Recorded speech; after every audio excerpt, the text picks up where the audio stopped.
بسم اللہ الرحمن الرحیم۔ السلام علیکم ناظرین۔ خانہ کعبہ کی چابیاں سعودیہ شاہی خاندان کے پاس کیوں نہیں رکھی جاتی؟ جانیے مقدس ترین مقام کی چابیوں کے پیچھے چھپی وہ معجزاتی تاریخ جو آپ کا ایمان تازہ کر دے گی۔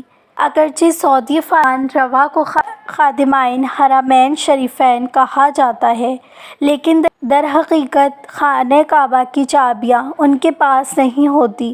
یہ چابیاں صدیوں سے شیبی خاندان کے پاس ہیں، اور اس کے پیچھے ایسی کہانی ہے کہ سن کر آپ کا ایمان تازہ ہو جائے گا۔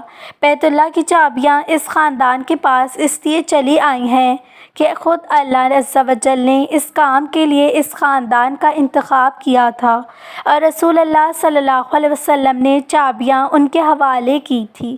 جب 8 ہجری میں مسلمان مکہ پر غالب آئے اور اسے فتح کیا تو نبی کریم صلی اللہ علیہ وسلم نے خانہ کعبہ میں داخل ہونے کی خواہش ظاہر کی، لیکن اس کا دروازہ مقفل تھا۔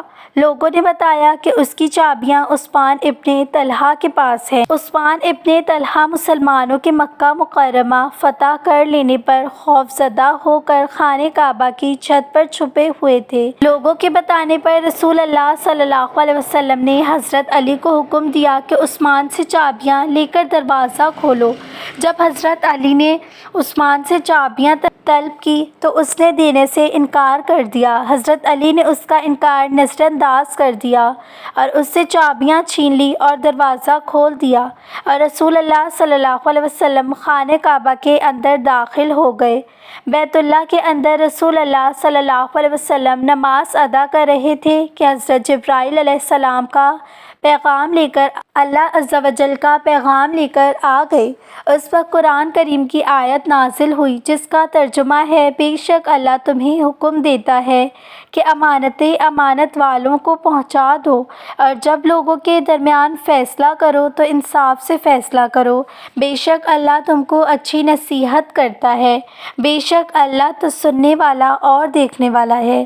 رسول اللہ صلی اللہ علیہ وسلم کو جیسے ہی جبرائیل علیہ السلام نے اللہ عز و جل کا یہ پیغام پہنچایا تو انہوں نے فوری طور پر حضرت علی کو حکم دیا اور عثمان کے پاس واپس جاؤ اور چابیاں اس کے حوالے کر دو، اور اس سے اپنے رویوں پر معذرت کرو۔ جب حضرت علی نے جا کر عثمان ابن طلحہ کو چابیاں واپس کی اور ان سے معذرت چاہی تو عثمان ششدار رہ گئے کہ ایک عظیم فتح نے انہیں چابیاں واپس بھجوا دی ہیں۔ تب حضرت علی نے آیت کریمہ کے نزول کا واقعہ اسے سنایا اور بتایا کہ اللہ عز و جل نے حکم دیا ہے کہ چابیاں عثمان کو واپس دے کر آؤ۔ یہ سن کر عثمان ابن طلحہ نے فوراً کہا، میں شہادت دیتا ہوں کہ اللہ ایک ہے اور محمد اللہ کے رسول ہیں، اور مشرف با مسلمان ہو گئے۔ حضرت عثمان ابن طلحہ کے اسلام قبول کرنے کے بعد حضرت جبرائیل علیہ السلام واپس رسول اللہ صلی اللہ علیہ وسلم کے پاس آئے اور چابیوں کے متعلق اللہ کا حکم سنایا کہ آج کے بعد قیامت تک خانہ کعبہ کی چابیاں عثمان ابن طلحہ کے خاندان کے پاس رہیں گی۔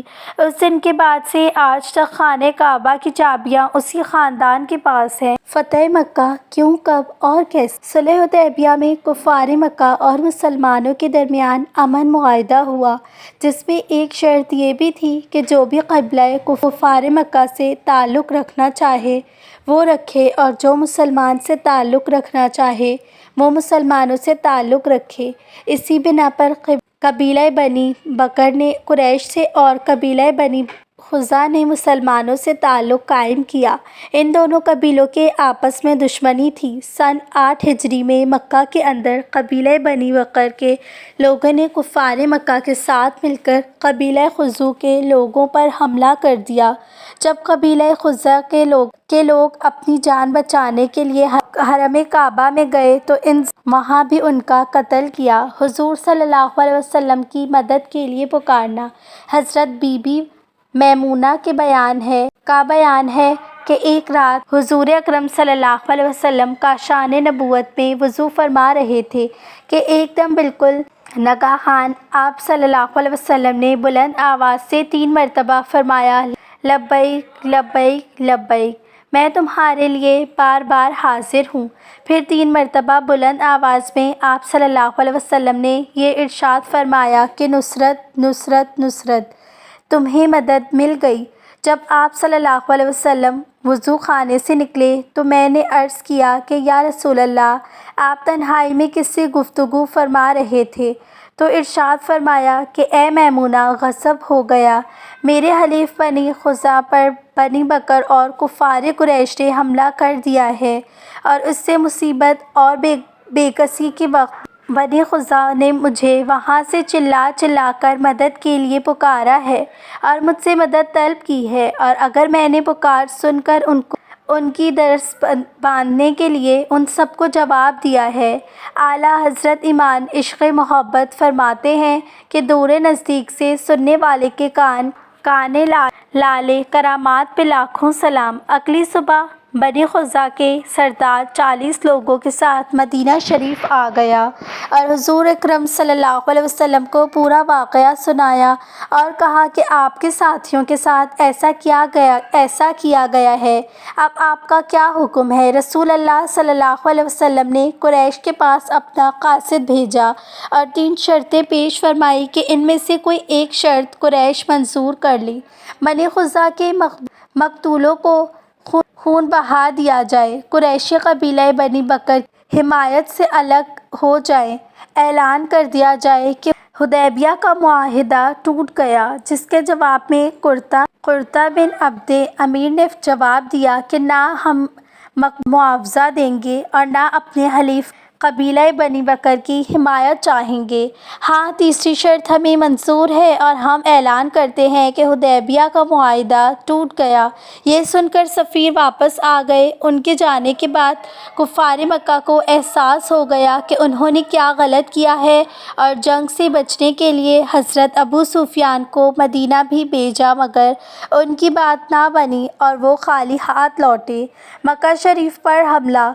غرض 10 رمضان سن 8 ہجری کو رسول اکرم صلی اللہ علیہ وسلم مدینے سے 10,000 کا لشکر پرانور ساتھ لے کر مکے کی طرف روانہ ہوئے۔ بعض روایتوں میں ہے کہ فتح مکہ میں آپ صلی اللہ علیہ وسلم کے ساتھ 12,000 کا لشکر تھا۔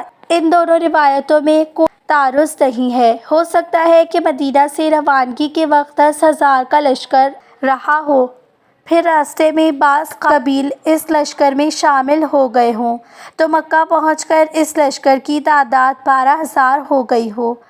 بہرحال مدینے سے چلتے وقت حضور صلی اللہ علیہ وسلم اور تمام صحابہ کرام روزے دار تھے۔ مقام قدید میں پہنچے تو حضور صلی اللہ علیہ وسلم نے پانی مانگا اور اپنی سواری پر بیٹھے ہوئے پورے لشکر کو دکھا کر دن میں پانی نوش فرمایا اور سب کا روزہ چھوڑ دینے کا حکم دیا۔ چنانچہ آپ اور آپ کے اصحاب نے سفر اور جہاد میں ہونے کی وجہ سے روزہ رکھنا موقوف کر دیا۔ اسلامی لشکر مکہ کے حکیم بن حزام اور بدیل بن وقار آدودار ہو چکا تھا، جس سے دیکھ کر کفار مکہ کے پسینے چھوٹ گئے۔ حضرت عباس اپنی قوم کے لیے فرما بردار تھے، اور اسی وقت آپ کے ابو سفیان بن حرب